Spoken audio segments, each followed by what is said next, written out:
Hello everyone, good evening, नमस्कार। कैसे हैं आप सब? आशा है कि आप सभी स्वस्थ और मस्त होंगे। मैं उमेश पाल आप सभी प्यारे विद्यार्थियों का आपके अपने प्यारे परिवार टीचर्स वर्ड में स्वागत करता हूं। आज बेटा हम लोग इंटेलिजेंस को पढ़ने वाले हैं। ये सीडीपी का आपका कंटेंट है। आप सभी ना सीटेट जुलाई के लिए प्रिपरेशन कर रहे हैं हमारे साथ, और उसी सीक्वेंस में ये एक बहुत ही महत्वपूर्ण टॉपिक है।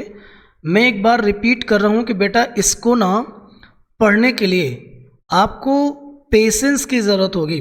तो इस लेक्चर को देखने के लिए आप पेशेंस मेंटेन करेंगे, तब जाके इसको देखेंगे, चीज़ें आपको समझ में आएंगी। हर एग्ज़ाम में हर बार सीटेट में कम से कम 2-3 नंबर ये आपको दे के गया है। आशा करूँगा ये फिर से दे के जाएगा। दूसरी बात है, ये एक ही लेक्चर में कंप्लीट नहीं हो पा रहा है, इसलिए इसको हमने पार्ट 1 और पार्ट 2 में डिवाइड कर दिया है। ठीक है, इस बात को ध्यान रखेंगे। आज हम लोग बहुत प्यारी प्यारी चीज़ें समझने वाले हैं। आप देख पा रहे होंगे, थोड़ा सा मैं आपको दिखा देता हूँ। आज ऐसी चीज़ें आप पढ़ने वाले हो जो आपने कभी भी पेड कोर्स में भी नहीं पढ़ी हैं। ठीक है, आप जानेंगे, इनकी तस्वीर तो आप देख ही पा रहे होंगे, है ना। आप जानेंगे कि समाज में किस किस कैटेगरी के लोग होते हैं।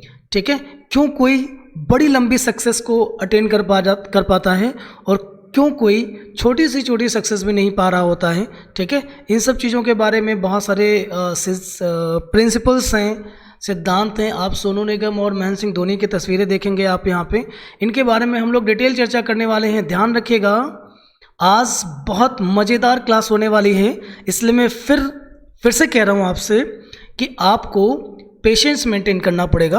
और जब तक मैं एक एक चीज़ के बारे में आपको एक्सप्लेन ना कर दूँ, वीडियो को अंत तक जरूर देखें। इसको अगर आपने ब्रेक करके 2 भागों में देखा तो आपको चीज़ें संभव है कम समझ में आएंगी। इसलिए आपको इस बात पे ध्यान देना है कि आप जब भी देखें बढ़िया देखें, क्योंकि कंटेंट आपको एक बार अगर रेडी हो जाता है तो एग्ज़ाम में जो भी क्वेश्चन इससे रिलेटेड आएंगे आपको समस्या नहीं होगी। ठीक है, चलते हैं, आज की क्लास को शुरू करते हैं, है ना। और बहुत ध्यान से पढ़ेंगे बेटा।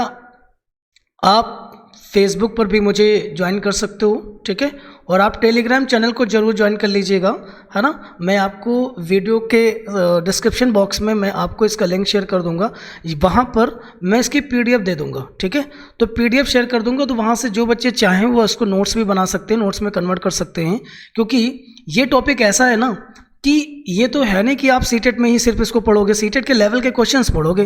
कंटेंट ऐसा है कि आपका कोई भी टीचिंग एग्जाम होगा, चाहे वो आपका यूपी टेट हो, एस टेट हो, कोई भी टेट हो, है ना, केवीएस हो, एनवीएस हो, सब जगह पूछा जाता है, उसमें कोई दिक्कत वाली बात नहीं है। ठीक है, हाँ, अगर आपको बेटा सेशन पसंद आता है तो शेयर और लाइक करना बिल्कुल मत भूलिएगा। शेयर बहुत ज़रूरी है ताकि सभी आपके मित्रों के पास ये लेक्चर पहुँचेगा, तो सभी को बेनिफिट्स होंगे। सब्सक्राइब करना बिल्कुल मत भूलिएगा। ठीक है, चलते हैं, आज की क्लास को शुरू करते हैं। बहुत पेशेंस के साथ पढ़ेंगे हम लोग। सबसे पहले हम लोग जानेंगे कि इंटेलिजेंस होती क्या चीज़ है, बुद्धि होती क्या चीज़ है। ठीक है, एक बड़ी बात है कि बुद्धि के ऊपर रिसर्च करी गई है ना। देखिए, समझते हैं। बुद्धि एक प्रकार का मानसिक तत्व है, ठीक है, जो हमें रोजमर्रा के जीवन में होने वाली समस्याओं से निपटने, पर्यावरण में समायोजन करने, सीखने, चिंतन करने, ऐसी तमाम समस्याओं से जूझने के लिए क्षमताएं प्रदान करती हैं। ठीक है, कौन? बुद्धि। अब इस चीज़ को थोड़ा और ठीक से समझेंगे। देखिए, जितने भी हमारे जीवन में कामकाज होते हैं, इवन हमारे जो डेली रूटीन के कामकाज हैं, जैसे सोना, उठना, जगना, है ना, फ्रेश होना, ऑफिस के लिए जाना, संस्था के लिए जाना, कोचिंग के लिए जाना, विद्यालय के लिए जाना, ठीक है, ये सारे कामों के लिए, फ़ोन पे बात करना, पढ़ाई करने के लिए, लिखने के लिए, किसी प्रॉब्लम को सॉल्व करने के लिए, है ना, मौसम के साथ खुद को एडजस्ट करने के लिए, हर क्षेत्र में हमें बुद्धि निपटने की क्षमता देती है। अगर बुद्धि ना हो तो हम पर्यावरण के साथ खुद को एडजस्ट नहीं कर पाएंगे, हमारे दैनिक जीवन में आने वाली समस्याओं से हम खुद को सॉल्व नहीं कर पाएंगे, हम लर्निंग नहीं कर पाएंगे, हम किसी भी प्रकार का थिंकिंग नहीं कर पाएंगे, ऐसी कोई भी क्षमताएं हमारे अंदर नहीं होंगी अगर बुद्धि ना हो। ठीक है, तो उम्मीद है बात समझ में आ गई होगी। बुद्धि ने अपना परिचय दे दिया कि मैं कौन हूँ। ठीक है, आइए जानते हैं इसमें कौन कौन सी चीज़ें पाई जाती हैं, इनकी विशेषताओं के बारे में थोड़ा सा पढ़ लीजिए। बहुत बेटा ध्यान से पढ़िएगा। मैं कहूँगा कि ये चीज़ें पेड कोर्स में लोगों को मिल पाती हैं, जो मैं आपको फ्री ऑफ कॉस्ट प्रोवाइड कर रहा हूँ, तो इसका फ़ायदा उठाइए और आप अपने एग्ज़ाम को बेहतर बना के आइए। ठीक है, चलिए आते हैं। बुद्धि में और क्या मिलेगा? यह जन्मजात शक्ति है। कहने का अर्थ ये हो गया कि जन्म के समय से ही बुद्धि पाई जाती है। सेकंड पार्ट आएंगे, इसमें संशोधन हो सकते हैं। कुछ मनोवैज्ञानिक मानते थे कि बुद्धि में संशोधन हो सकते हैं। संशोधन इन द सेंस परिमार्जनशीलता पाई जाती है। मतलब अगर आप चाहें कि बुद्धि आपकी और प्रखर हो और तेज हो, इसके लिए आपको अपने आसपास के वातावरण को बदलना होगा, कुछ दिनचर्या में परिवर्तन लाने होंगे, कुछ अच्छी किताबें अच्छे लोगों के बीच में रहना होगा। आपकी बुद्धि पहले की अपेक्षा काफ़ी विकसित हो चुकी होगी। ये आप देख सकते हो यहाँ पे। नंबर थर्ड है, इसका विकास किशोरावस्था तक ही होता है। ध्यान रखिएगा, ये एक अच्छा पॉइंट है। बुद्धि का विकास जो होता है वो किशोरावस्था तक ही होता है और उसके बाद मानसिक योग्यताओं का विकास होता है, बुद्धि का विकास नहीं होता। दोनों को ध्यान से समझ लीजिएगा, दोनों में अंतर कर लीजिएगा। बुद्धि जो है एक हार्डवेयर के फॉर्म में होती है, जो मेंटल एबिलिटी हो वो एज ए सॉफ्टवेयर होती है। इसलिए जीवन भर मानसिक योग्यताओं का विकास तो होता रहेगा। देखिए, मानसिक विकास को डेवलप करने के लिए जितना ज़्यादा हम समस्याओं से जूझेंगे, जितना ज़्यादा हम समस्याओं का समाधान करेंगे, उतना ज़्यादा मानसिक योग्यताएं विकसित होती चली जाएंगी। ठीक है, दूसरी बात है, चौथी विशेषता है कि यह मानसिक विकास में सहायक है। देखिए, जो व्यक्ति कम बुद्धिमान होते हैं ना, उनके अंदर मानसिक क्षमताएं भी कम ही विकसित हो पाती हैं। ठीक है, नंबर 5 आते हैं, यह सीखने में हमारी मदद करती है। क्लियर? क्या कर रही है? सीखने में मदद करती है। तो जो भी लर्निंग के कॉन्सेप्ट होते हैं, जो हम सीखते हैं, उसमें हमारी ये मदद करती है। ठीक है, अगर बुद्धि ना हो तो हम बहुत सारी चीज़ें सीख नहीं पाएंगे। बुद्धि हमारी सीखने में क्या कर रही है? हेल्प कर रही है। आशा है कि आपको ये बात समझ में आ गई होगी। अगले सेक्शन पे हम लोग जा रहे हैं। अब हम लोग सीखेंगे कैसे कौन कौन से तत्व हैं जो बुद्धि को प्रभावित करते हैं। ठीक है, देखिए, पहला पढ़िए, वंशानुक्रम। वंशानुक्रम को क्या बोलते हैं? हेरिडिटी कहते हैं। जो हेरिडिटी होती है वो बुद्धि को प्रभावित करती है। कैसे? देखिए, जिन बच्चों के माता पिता बुद्धिमान होते हैं, उनकी संतानें भी क्या होती हैं? बुद्धिमान होंगी। और आपने एक चीज़ और यहाँ पे देखिए कि बुद्धि के बारे में कहा गया है कि वह एक जन्मजात शक्ति है। तो अगर वो जन्मजात शक्ति है, इसका अर्थ ही हो जाता है कि आनुवंशिकता उसको इफेक्ट कर रही है। समझ में बात आ रही होगी। ठीक, फिर बात कर लेते हैं वातावरण की। अभी हमने यहाँ पे लिखा कि बुद्धि में संशोधन हो सकते हैं, है ना? तो संशोधन कैसे होंगे? एनवायरनमेंट के थ्रू होंगे। आपके सोच लेने से आपकी बुद्धि में कोई परिवर्तन नहीं होगा, कोई परिमार्जनशीलता नहीं आएगी, किसी भी स्तर की कोई उन्नति नहीं होगी, कोई ग्रोथ नहीं मिलेगी, है ना? अगर आपका एनवायरनमेंट चेंज हुआ तो आपका बुद्धि का विकास पहले की अपेक्षा अधिक हो जाएगा। थर्ड पार्ट पढ़ेंगे हम लोग, प्रजाति। ब्रीड्स की बात कर रहे हैं बेटा। ब्रीड्स का मीन है यहाँ पर नस्ल से, है ना? माना कि देखिए, जिस प्रजाति के हमारे माता पिता होंगे, जो प्रजाति हमारे माता पिता की होगी, ब्रीड होगी, उसी प्रजाति में हमारा जन्म होगा। तो कहने का अर्थ ये हो जाता है कि अगर हमारी ब्रीड बुद्धिमान है तो हम भी क्या होंगे? बुद्धिमान होंगे। इसको सिंपल तरीके से अगर समझना चाहते हो तो आप समझते हो कि किसी गाय या भैंस को आप लेके आते हो, है ना? तो आप देखते हैं कि जो देशी गाय हुआ करती थी वो बहुत कम दूध देती है, और जब आप हाइब्रिड या अच्छी नस्ल की गाय लेके आते हो तो उसमें कई सारी चीज़ें होती हैं। उनकी शारीरिक संरचना भी अच्छी होती है ना? आयु भी ज़्यादा होती है और हष्ट पुष्ट दिखाई देती हैं। दूसरी बात है कि दुग्ध उत्पादन की क्षमता उनमें देशी की अपेक्षा बहुत ज़्यादा होती है। देसी गाय अगर 4 लीटर दूध दे रही होती है तो फिर जिसकी अच्छी ब्रीड होगी, अच्छी ब्रीड वाली गाय हो सकता है कि आपको 8 से 10 लीटर दूध प्रोवाइड कर रही होगी। ठीक है, तो आप इसके संबंध में ये ब्रीड है ना। उम्मीद है बात समझ में आ गई होगी। नेक्स्ट बात करते हैं आयु की, जो एज होती है। तो देखिए एज तो बुद्धि पर फर्क डालेगी ही, क्योंकि 5 साल के बच्चे की जो बौद्धिक क्षमता होगी, क्या 10 साल के बच्चे की भी बौद्धिक क्षमता वही होगी? मतलब जो बौद्धिक क्षमताएं 15 साल के बच्चे में होंगी वो 10 साल के बच्चे में नहीं होंगी। ठीक है, तो आयु बढ़ती आयु के साथ बुद्धि का विकास होता है। स्वास्थ्य की बात कर लेते हैं, तो जो हेल्थ होती है, तो हेल्थ जो होता है ना, अगर आप समय समय पर बीमार हो जाते हैं, जल्दी बीमार हो जाते हैं, आपका स्वास्थ्य ठीक नहीं रहता है, तो आपके बौद्धिक क्षमताएं भी क्षीण होंगी। ठीक है, आपको सीखने के, सोशल इंटरेक्शन के बहुत कम मौके मिलेंगे, जिसके कारण आपकी बौद्धिक या मानसिक क्षमताएं भी प्रभावित हो जाएंगी।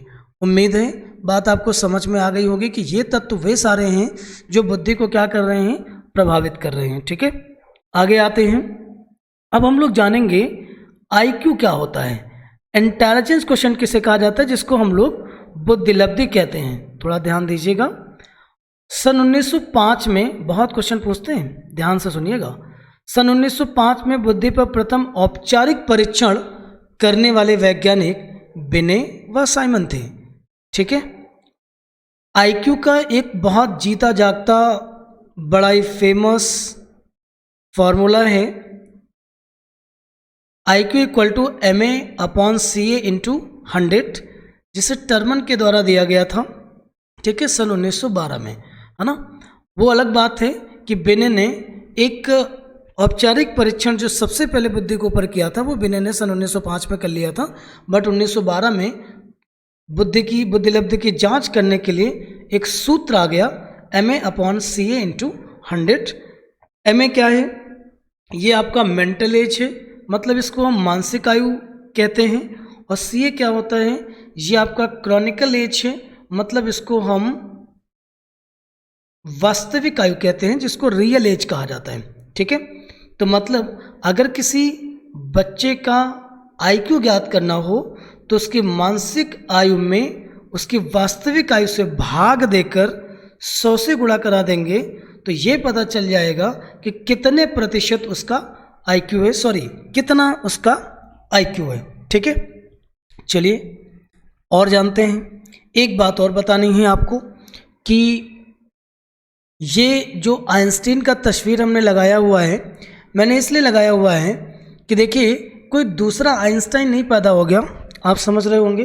और जिन क्षेत्रों में इन्होंने विशेष प्रकार की रिसर्च करी है वे कोई दूसरे लोग नहीं कर पा रहे हैं। जानते हो क्या है कि इनके अंदर एक विशिष्ट प्रकार की बुद्धि थी और इनका आईक्यू लेवल 140 के आसपास का था।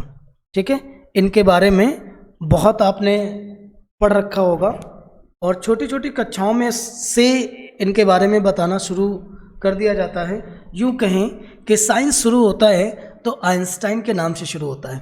ठीक है, तो इनका बुद्धिलब्धि कितना था? 140 प्लस। बहुत ब्रिलियंट स्कॉलर, गॉड गिफ्टेड, इनको जो कहना है कह लो, है ना। इनके बताए हुए सिद्धांतों पर चलना मुश्किल हो गया, तो सोचो कितने काबिल इंसान होंगे ये। आगे आते हैं। आईक्यू टेबल से क्वेश्चन बहुत पूछा जाता है। एक बात मैं और कहूँगा, बेटा जो कुछ भी हम लोग पढ़ रहे हैं वो टोटली NCERT डेटा है, इसलिए यहाँ पर कोई गुंजाइश नहीं है कि कहीं पर कोई एरर हो सकती है। मैंने लगभग हर चीज़ का ध्यान रखा है और तमाम आपने बुक्स पढ़ी होंगी या कहीं और से आपने पढ़ रखा है, तो संभव है कि कुछ हद तक ये डेटा आपका वहाँ से मिसमैच हो, क्योंकि NCERT आंकड़ा मैं बता रहा हूँ, इसलिए ये पूरी तरीके से 100% शुद्ध डेटा है और इसी को आपको ध्यान रखना है, इसी को आपको समझना है, याद करना है। ठीक है, चलते हैं, आइए शुरू करते हैं। आईक्यू देखिए अगर 130 प्लस होता है तो ऐसे बच्चों को गॉड गिफ्टेड कहा जाता है और इनका सोसाइटी में जो परसेंटेज है वो 2.2% है, मतलब मात्र 2.2% ही लोग पाए जाते हैं समाज में, सोसाइटी में, जो गॉड गिफ्टेड होते हैं, जिनका IQ 130 प्लस होता है। आइए 120 से 130 वाले जो होंगे वो सुपेरियर कहलाएंगे, 6.7% होंगे। 110 से 119 के बीच हाई एवरेज लोग होते हैं, ठीक है, ये 16.1 होंगे। 90 से 109 के बीच आएंगे एवरेज, ठीक है, यहाँ पर 50% लोग होंगे। ये वाला दायरा मोस्टली लोगों का होता है। जो सामान्य लोग होते हैं वो यहाँ आते हैं, उनको क्या कहा जाता है? सामान्य या औसत व्यक्ति। समाज में इनकी प्रतिशतता 50% की है, मतलब समाज में आधे लोग एवरेज ही होते हैं, ठीक है। 80 से 89 में लो एवरेज आ जाएंगे, औसत से थोड़ा सा नीचे 16.1 हो जाएंगे ये। 70 टू 79 के बीच बॉर्डर लाइन में आ जाएंगे, 6.7% में होंगे। 70 से कम जो लोग होते हैं वो रिटार्डेड कहलाते हैं, मंदित कहलाते हैं, मूर्ख कहलाते हैं, जड़ बुद्धि कहलाते हैं। इनका प्रतिशतता भी 2.2% ही होता है। आप देख रहे हैं ना, जो रिटार्डेड हैं और गॉड गिफ्टेड हैं, सोसाइटी में इनकी प्रतिशतता लगभग समान है, ठीक है। और मंदित का अर्थ होता है कि इनका IQ इतना है कि ये अपने दैनिक कामकाज को भी ठीक से नहीं कर पाते हैं, इसलिए इन्हें मंदित कहा जाता है, ठीक है। ये टेबल आप याद कर लीजिएगा, यहाँ से एक क्वेश्चन 100% फिक्स है।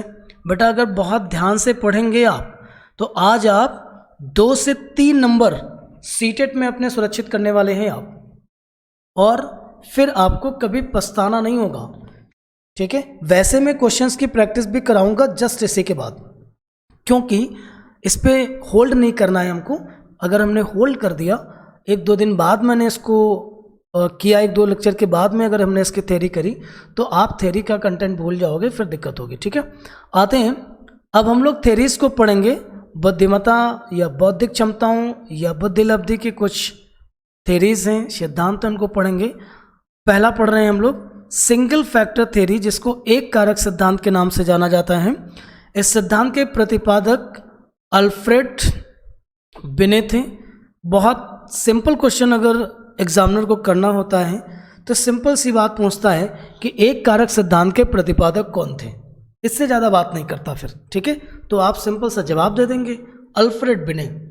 इनके अनुसार बुद्धि एक योग्यताओं का समुच्चय है, समूह है, सेट है, जिसका उपयोग मानव पर्यावरण में उत्पन्न सभी स्थितियों से निपटने के लिए करता है, ठीक है।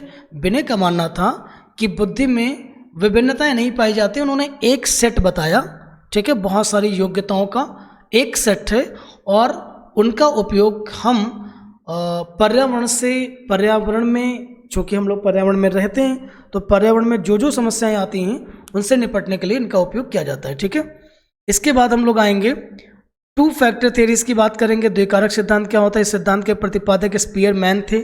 इनके अनुसार बुद्धि जो होती है वो 2 कारक पर आधारित है। नंबर 1 है सामान्य कारक, जिसको हम G फैक्टर बुलाते हैं। नंबर 2 है विशिष्ट कारक, इसको हम S फैक्टर कहते हैं, ठीक है। अब जान लेते हैं कि ये सामान्य कारक और विशिष्ट कारक क्या होता है, इसको समझ लो, ठीक है। इसको जान लो बेटा क्या होता है। द्विकारक सिद्धांत कहलाता था ये, है ना। तो देखिए जो G फैक्टर होता है ना, सामान्य कारक, ये मतलब वो विशेषता है, इस प्रकार की बुद्धि है जो प्राथमिक कामों को करने में उपयोग में लाई जाती है। जैसे जीवन से जुड़ी हुई जो हम रोज़मर्रा के कामकाज करते हैं उसमें हम सामान्य कारक बुद्धि का उपयोग ही करते हैं।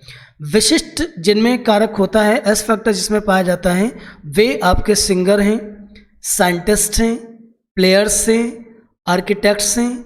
इनमें विशेष प्रकार की बुद्धि पाई जाती है, इसलिए इसको विशिष्ट कारक कहा जाता है। तो समाज में देखा जाए तो 2 ही प्रकार का विभाजन तो है, या तो सामान्य कामकाज करने वाले लोग हैं या फिर विशिष्ट कामकाज करने वाले लोग हैं। तो उनका एग्जाम्पल हमने आपको बता दिया है ना। एग्जाम्पल के थ्रू में मैंने एक तस्वीर लगाई हुई, इसको समझिएगा।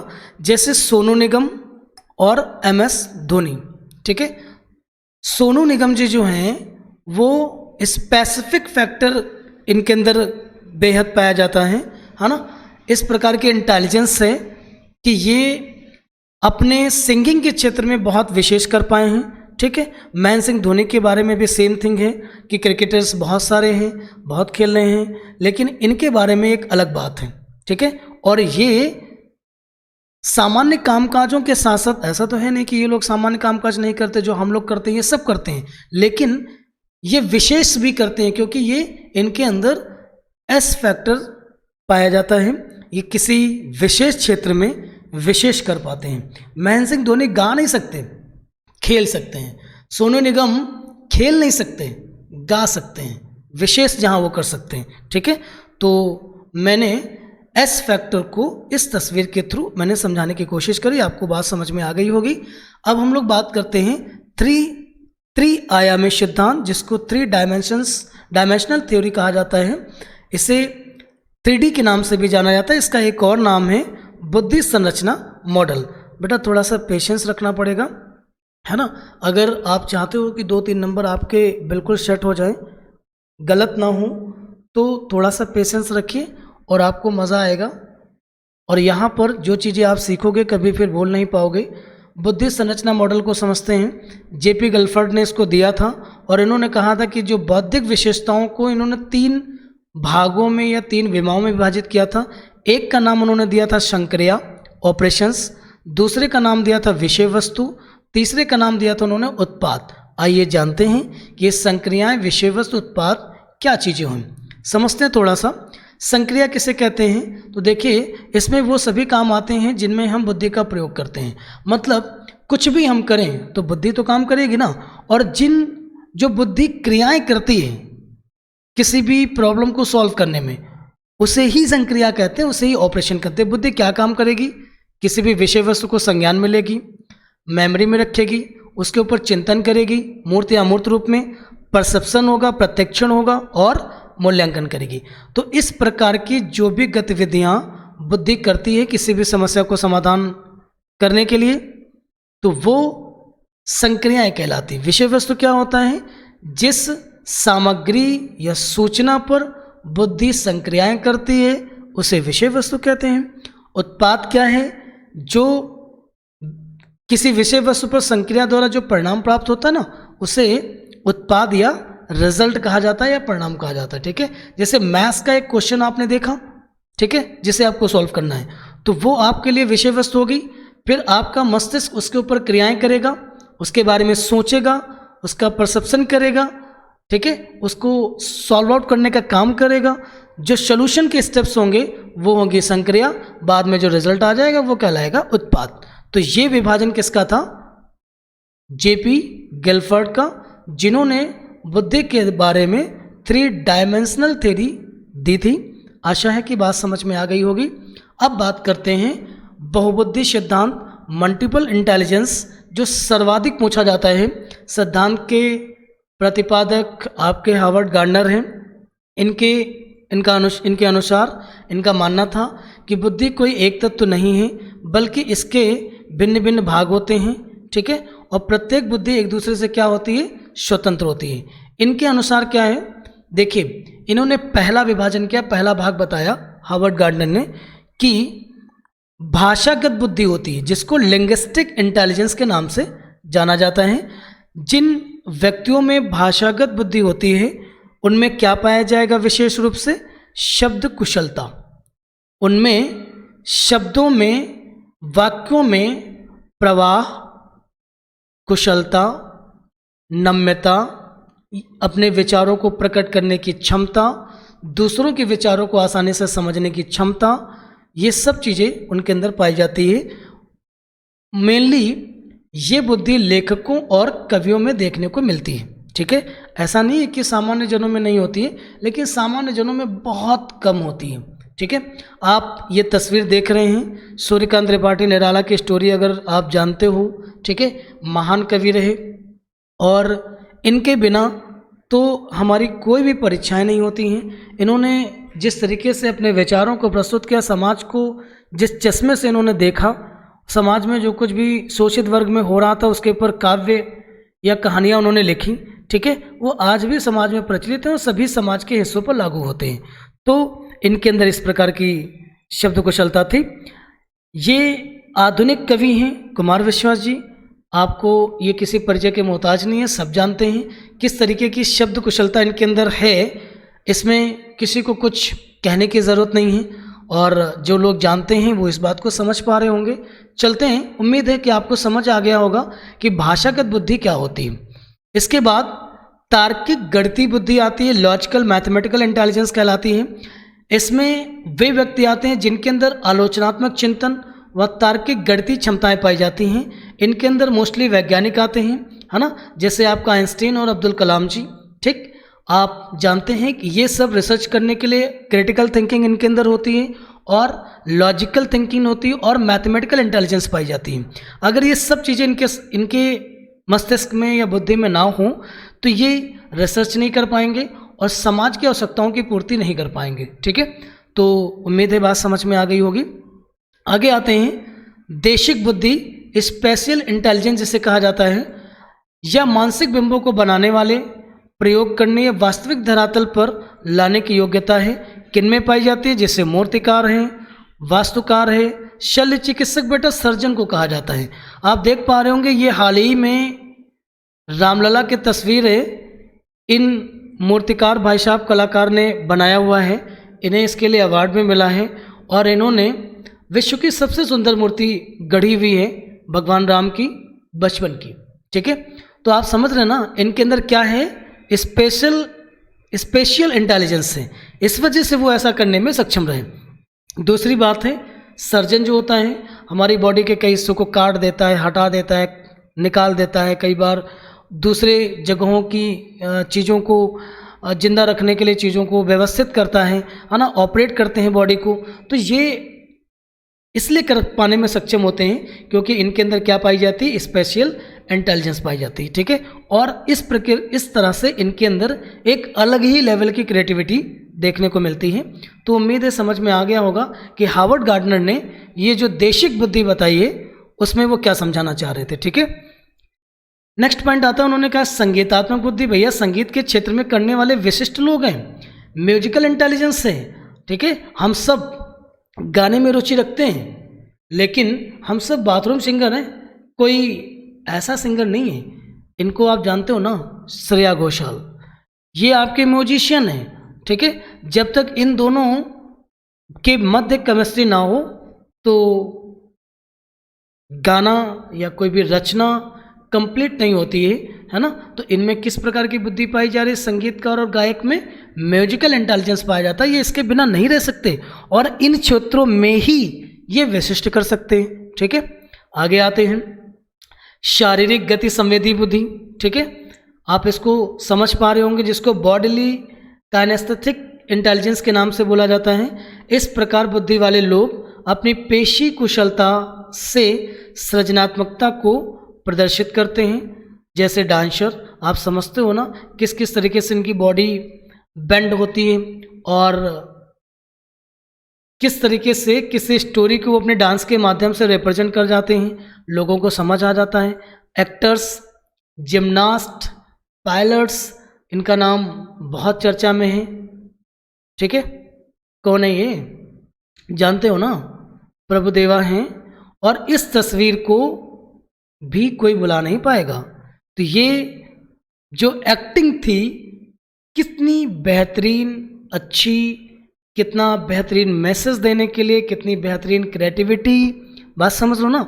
तो ये तभी हो सकता है जब आपके अंदर शारीरिक गति संवेदी बुद्धि हो, मतलब एक्टर्स में इस प्रकार का इंटेलिजेंस होता है, तभी वो एक्टिंग में बेहतर कर पाते हैं, ठीक है। नेक्स्ट आते हैं अंतर्वैयक्तिक बुद्धि, इंटरपर्सनल इंटेलिजेंस, ठीक है। कुछ लोग सोच रहे होंगे कि मोदी जी की तस्वीर क्यों लगा दी है ना। तो देख लीजिए मोदी जी में क्या विशेषता है। मेरा कोई राजनीतिक संबंध नहीं है, लेकिन मैं आपको ये बताना चाह रहा हूँ कि मोदी जी में क्या विशेष पाया जा रहा है जिसके कारण वो आज सत्तारूढ़ हैं और रहेंगे भी, ठीक है। इस प्रकार की बुद्धि दूसरे व्यक्तियों के उद्देश्यों को समझना। देखिए मोदी जी को इतना पता है कि हमारे उद्देश्य क्या है, हमारी भावनाएं समझते हैं बहुत बेहतर तरीके से, हम कैसा व्यवहार कर जाएंगे इसको वो बहुत ठीक से समझ पाते हैं, ठीक है। और जब ये तीनों चीज़ें वो एक साथ समझ जाते हैं तो वो वही करते हैं, वही भाषण बोलेंगे जो हम सुनना पसंद करते हैं, ठीक है। तो इनमें इंटरपर्सनल इंटेलिजेंस के साथ साथ इनमें भाषागत बुद्धि भी है, समझ लो ना। ऐसे कौन कौन से लोग होते हैं जिनके अंदर इंटरपर्सनल इंटेलिजेंस होती है? साइकोलॉजिस्ट होते हैं, पॉलिटिशियन होते हैं, और रिलीजन लीडर्स जो होते हैं उनमें भी ये देखने को मिलता है, ठीक है। उम्मीद है बात समझ में आ गई होगी आपको। आगे आते हैं, अंतर्वैयक्तिक बुद्धि, इंट्रापर्सनल इंटेलिजेंस। इस बुद्धि के अनुसार व्यक्ति अपनी शक्ति एवं कमजोरी को जानता है। वह मानव अस्तित्व व जीवन के अर्थों को समझने के लिए संवेदनशील होते हैं। ऐसे कौन से लोग हैं? जो दार्शनिक होते हैं या फिर आध्यात्मिक नेता होते हैं। गांधी जी स्वतंत्रता सेनानी होने के साथ साथ ये महान दार्शनिक भी थे।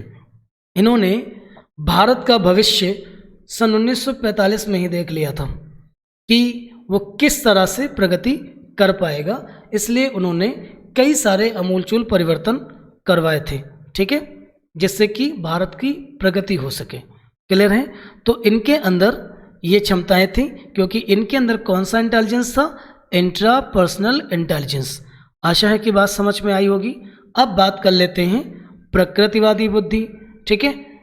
प्रकृतिवादी बुद्धि नाम से ही पता चल रहा है, जिनके अंदर प्रकृति को समझने की कुशलता होगी उन्हें प्रकृतिवादी बुद्धि वाला कहा जाएगा, है ना। प्रकृति में होने वाले परिवर्तनों को समझ सकते हो, जैसे शिकारी, किसान, पर्यटक, आप समझ रहे हो ना। तो जो किसान होता है ना, आप देखते हो ना कि हवाओं के रुख से मौसम का अनुमान लगा लेते हैं ये किसान। कौन सा मौसम फसलों के लिए अनुकूल होगा, कौन से प्रतिकूल होगा, किस मौसम में बारिश हो जाएगी, हवा शुष्क है या आर्द्र है, ठीक है। ये सारी चीज़ें वो समझने में सक्षम होते हैं, क्योंकि उनके अंदर किस प्रकार का इंटेलिजेंस होता है? प्रकृतिवादी बुद्धि। आगे आते हैं और लास्ट हम लोग करेंगे, ये हार्वर्ड गार्डनर का लास्ट स्टेप है ना। उन्होंने कहा कि एक इंटेलिजेंस और पाई जाती है जिसका नाम है अस्तित्ववादी। एक्सिस्टेंशियल होता है, एक्सिस्टेंशियल होगा, यहाँ पे एम नहीं एन होगा, ठीक। इस बुद्धि द्वारा मनुष्य छिपे हुए रहस्यों जैसे जिंदगी, मौत, भूत प्रेत आदि के बारे में जानकारी जुटाता है, ठीक है। जो तंत्र में होते हैं, जो जिंदगी को समझने में लगे होते हैं, जो मृत्यु के संबंध में जानकारी जुटाते हैं, जो ये जानना चाहते हैं कि भूत प्रेत आत्माएं क्या होती हैं, इनके बारे में समझना चाहते हैं, तो इन सब चीज़ों के बारे में समझते हैं, ठीक है। तो आशा है कि आप सबको समझ में आ गया होगा। हाँ, एक चीज़ और, बुद्धि अभी ख़त्म नहीं हुई है, हमने पार्ट 1 और पार्ट 2 बनाया है ताकि आप बोर ना हो और आपको 2 भागों में समझा दें, ठीक है। सो अभी बुद्धि का फर्स्ट पार्ट हमने कंप्लीट किया है, सेकंड जस्ट इसके बाद आपको लेक्चर मिल जाएगा, जल्दी ही आएगा, कल तो नहीं आ पाएगा, परसों आपको मिल जाएगा, ठीक है, सेम टाइम पे शाम को ही। तो हार्वर्ड गार्डनर का इंटेलिजेंस समझ में आ गया होगा। तो उम्मीद है सभी विद्यार्थियों को समझ में आ गई होगी बात, और आज की क्लास को यहीं पर हम वाइंड अप करेंगे। सभी विद्यार्थियों से अनुरोध है कि बेटा बहुत ठीक से इसको सुन लीजिएगा, समझ लीजिएगा, हो सके तो नोट्स बना लीजिएगा, और टेलीग्राम को जरूर ज्वाइन कर लीजिएगा, जहाँ पर हम इस PDF को शेयर कर देंगे, तो वहाँ पर आप आराम से बैठ के नोट्स बना लीजिएगा, ठीक है। तो आज की क्लास को मैं वाइंड अप कर रहा हूँ। Thank you so much.